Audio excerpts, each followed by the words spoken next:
వచ్చేసరికి పవన్ కళ్యాణ్ గారు, చంద్రబాబు గారు కలిసి పోటీ చేయడం జరిగింది. ఉమ్మడి కార్యాచరణతో ముందుకు వెళ్తున్నారు. ఇద్దరు మినీ మేనిఫెస్టో కూడా ఒకటి రిలీజ్ చేయడం జరిగింది. అది ఎలా ఉందంటారు? ఏమంటే ఒక మేనిఫెస్టో అనేది అది జనంలోకి వెళ్ళే టైంలో కొంచెం బ్రేక్ పడింది అనుకుంటున్నాను నేను. నా వ్యక్తిగత అభిప్రాయం. అది అది బాగా స్ప్రెడ్గా వెళ్ళింది అనేది మీరు 13 ఊళ్ళో మీకు తెలవాలి. అది ఎందుకంటే చంద్రబాబు నాయుడు ఎప్పుడైతే అరెస్ట్ చేశారో ఆ మినీ మేనిఫెస్టోని ఇదొక కారణం. ఈ మినీ మేనిఫెస్టోని జనంలో తీసుకెళ్ళకుండా చంద్రబాబు నాయుడు అరెస్ట్ చేసి లోపల పడేసేసరికి దాన్ని మర్చిపోయి ఎంతసేపు ఆయన ఎప్పుడు వస్తాడు, ఆ కోర్టు తీర్పు ఏమైంది, దీని డైవర్షన్లోకి వెళ్ళిపోయారు.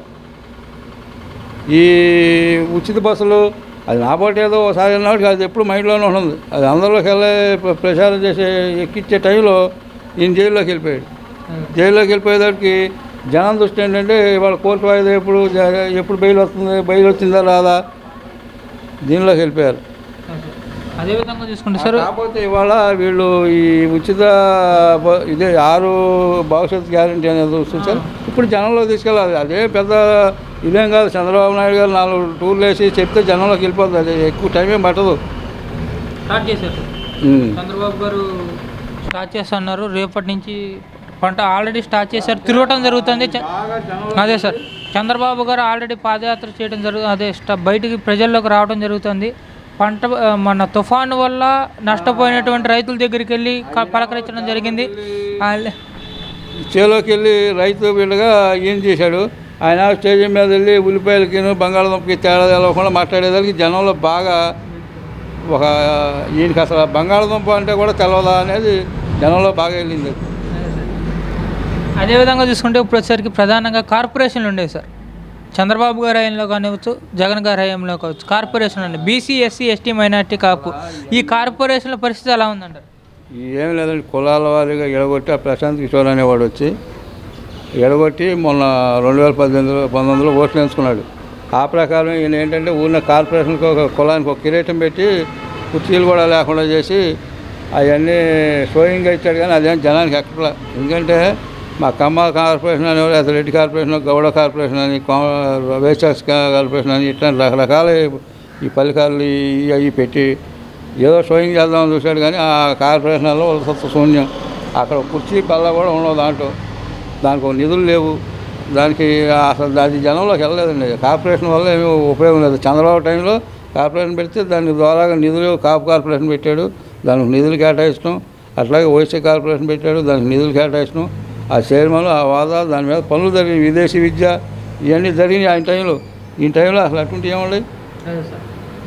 అదేవిధంగా తీసుకుంటే సార్, ఇప్పుడు వచ్చేసరికి ప్రధానంగా జగన్ గారి పాదయాత్ర సమయంలో ఇచ్చిన హామీల్లో ఒకటి, కేంద్రం మెడవంచైనా సరే ప్రత్యేక హోదా తీసుకొస్తానన్నారు. రెండోది, మద్యపాన్ని నిషేధం చేస్తే కానీ నేను మళ్ళీ ఓట్లు అడగనన్నారు. ఈ రెండిట్లో ఏది ఎలా ఉందంటారు ఈ రెండింటి మీద? అదేవిధంగా ప్రధానంగా మద్యం విషయం తీసుకుంటే, మద్యం వల్ల మన రాష్ట్రంలోనే 40,000 పైచీలుగా 2 నెలల క్రితం వరకు లెక్కల ప్రకారం 40,000 పైచీలుగా మన రాష్ట్రంలో చనిపోవడం జరిగింది.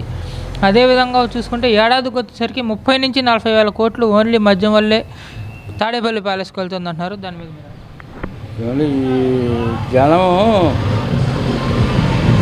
ఇక్కడ ఎట్లా ఉందంటే ఒక నువ్వులు కప్పు నిప్పులాగా ఉంది.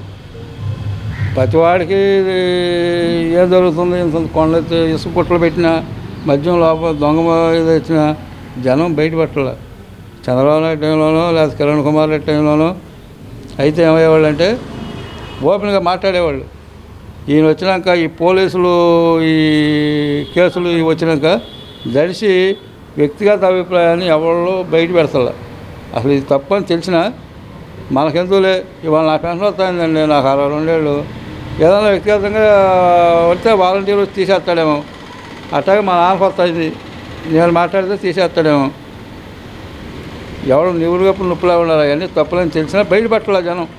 అదే సార్, ఉపాధ్యాయుల విషయం కూడా అలాగే ఉంది సార్. ప్రస్తుతానికి ఉపాధ్యాయులను మొన్నటి వరకు ఉపాధ్యాయులు కూడా అంత ఇదిగా లేరు. అదేవిధంగా చూసుకుంటే ఇప్పుడు వచ్చేసరికి మన అంగన్వాడీ వాళ్ళు వచ్చేసరికి సమ్మెలు చేయడం జరుగుతుంది. ఆశా వర్కర్లు మొన్నటి వరకు సమ్మెలు చేశారు.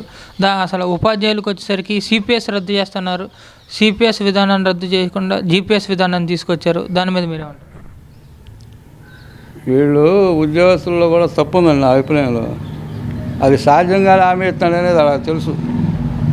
కానీ రాష్ట్రం విడిపోయేటప్పుడు సమైక్యాంధ్ర రాష్ట్రం సమైక్య ఉద్యమం జరిగేటప్పుడు ఎంతసేపు రాజకీయ నాయకులు కనుక మాకు హైదరాబాద్ కేంద్రపాలిత ప్రాంతం చేయడానికి ఎట్టా మనల్ని జనాన్ని బ్లంపజేయించారో ఈ ఉద్యోగస్తులు కూడా మేము ఒక సమైక్యాంధ్ర అని చెప్పి వీళ్ళు ఒక ఉద్యమం చేశారు.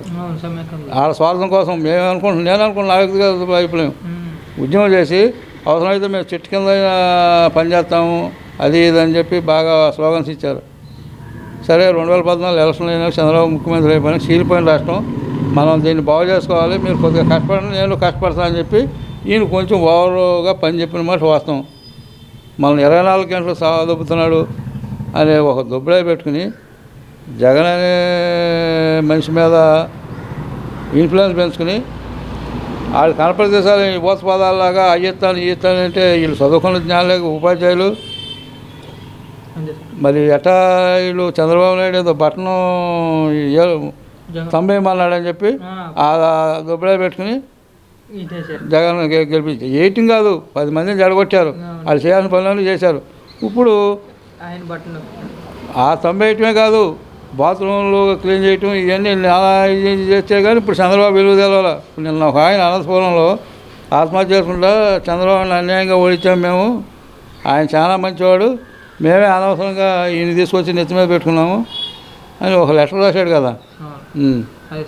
అదేవిధంగా చూసుకుంటే సార్ ఇప్పుడు వచ్చేసరికి ప్రధానంగా హిందూ దేవాలయాలకు కూడా రక్షణ లేని కరువైన పరిస్థితి ఏర్పడుతుంది. సంబంధించినంత వరకు చాలా వరకు చూసుకుంటే విగ్రహాలు ధ్వంసమైన మాట్లాడాలంటే మా భాషలో పల్లెటూరు భాషలో మాట్లాడాలంటే ఇది ఒక ప్రాంక్, ఒక డ్రామా. హిందూ దేవాలయాలు ఇది అయినప్పుడు బీజేపీ పార్టీ ఏంటండి, ప్రధాన పార్టీ ఏంటి, మతం ఏంటి, అసలు బీజేపీ పుట్టింది ఆర్ఎస్ఎస్ ఎక్కడి నుంచి, హిందూ మతం. ఆయన అక్కడ కూర్చుని ఇన్ని మాట్లాడుకుంటున్నాం మనం. అసలు హిందూ దేవాలయాలు ఇన్ని జరుగుతుంటే ఇక్కడ ఈ జగన్నే ఇక్కడేమో మనమేమో హిందూ దేవాలయం ఇక్కడేదో ఆ తూర్పుగోదావరి జిల్లాలో ఏదో గుడిని ఇచ్చేశారన్నారు. మసలోని వెళ్ళిపోయి తిరుపతిలో ఎత్తుకు చాలా చెప్పి ప్రధానమంత్రికి ఇద్దరు వాటేసుకుంటారు.